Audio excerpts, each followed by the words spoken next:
All right, hey everyone. This is a video of my E90 M3 sedan. This is a 2011 that I just picked up yesterday. I'll talk about, just give you a quick overview of what is a competition package E90 M3 sedan and what makes this car one of potentially a handful. And I'll explain why in terms of one unique option that the car has. All right, so this is the E90 M3. Has a high revving V8. I'll talk about that. This car was made by BMW or produced from 08 until 11. So really 08, 09, 10, and 11, basically 4 years. And under 1,000 were even made. And very few had the competition package. So it's kind of maybe 100 or so Alpine white, fox red. And show you a very unique option in this car, which is it has the interior of fox red, and it's called extended, which has the console, like this part down there and up there you could see, and that is in all fox red leather. And so that makes this car very unique. I wasn't necessarily trying to find a unique car just to say I have a unique car. It just happened to be a car that I found that had it, and it was like a really nice bonus. What the requirements were for me was, number one, a M3 sedan. Number two, it had to have the competition package. The car sits on a lowered suspension by the factory, and it has these, they're called 359, these CSL looking wheels, and they just fit the character so well. I have a coupe that's competition package, the blue one, and I have some videos of that. And the car it rides a little bit different. It's a different, unique suspension. So I know a lot of people will say it's not worth it, not a big deal. I'm not trying to say it makes it a completely different car, but those for me were the requirements. Was a sedan, competition. I was really hoping for white, so I was really lucky to find a white one, and fox red was a huge bonus. And then the extended was a huge bonus on top of that. All right, so next talk about the transmission. This has a dual clutch. Wah, wah. A lot of folks are really hung up on the manual. I mean, the manual's awesome, especially in an M3. I had an 08 M3 sedan in a manual for 4 years, and it was really good. And if this car had a manual, I'd be happy. I'm happy with both, if I'm completely honest. If I have to pick, aside from the rarity of the manual, I personally really enjoy the dual clutch. The throttle blips and just the ease of driving, but yet it's somewhat like a manual. It is actually a manual transmission underneath. It's not an automatic. Like, the automatic mode actually sucks, and I never drive it in automatic mode. Actually, I use the paddle shifters or the shifter on the console. And it's actually a manual transmission. The car will roll back, it'll sit in neutral, and then you kind of get that extra control over the vehicle.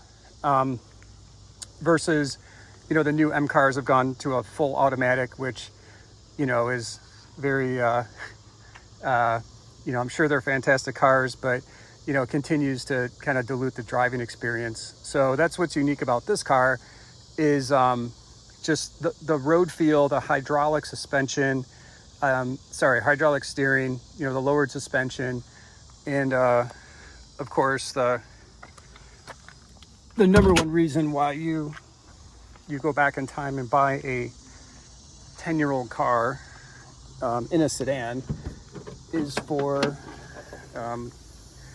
the S65 V8. So this is a 4-liter high revving V8. It revs to 8,200, 8,300 RPM, and the intake, or the induction noise, is what's really phenomenal. It makes this I'll take some videos and show it to you all, but it just makes a amazing induction noise. It's similar to the E46 and the E46 M3 CSL, and that's really what it's all about. It's not the fastest car, but when you combine the high revving V8 with hydraulic steering, just the road feel that you get through the front end of the car, not only from the just the steering and the setup, but the weight of the motor even on the front end just kind of magnifies the whole experience. And it's just really something. So again, it's not the fastest car. It's not a show-off car. It's a bit understated. However, it's just really, really enjoying to drive. So, to each his own, of course. For me, this is, a car that I bought, and I will keep this for a long, long time because A, you can never buy one again, and B, finding a sedan with under 50,000 miles with the competition package and in excellent condition, the prices are starting to go pretty darn high, more than I would like to spend on an M3. So wrapping up, this is the M3 Sedan. Picked it up yesterday. Plans for it. I'm not doing anything crazy on it. I'm going to add a Dynon exhaust. So that'll be the rear mufflers with Dynon. Has a nice deep growl to it, and I can actually get them right now, which is good. I was considering the Corsa, but it is god-awful ugly, although it may sound better than the Dynon, so I'll probably go Dynon on to start.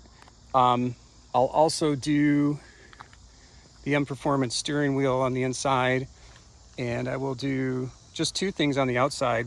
There's M Performance, they call them splitters, and they kind of sit right over those caps right there, and they just give the they give the white exterior a little more contrast, make it a little more sporty. And then also like the mirror cap, so you can see how the mirror's white. And I'll be either doing those in black, like gloss black or carbon fiber to match. And so that's it. Again, pretty rare car, really happy to have found it. Little higher miles than I wanted. This car is just under 50,000 miles. However, it is in very, very, very good condition.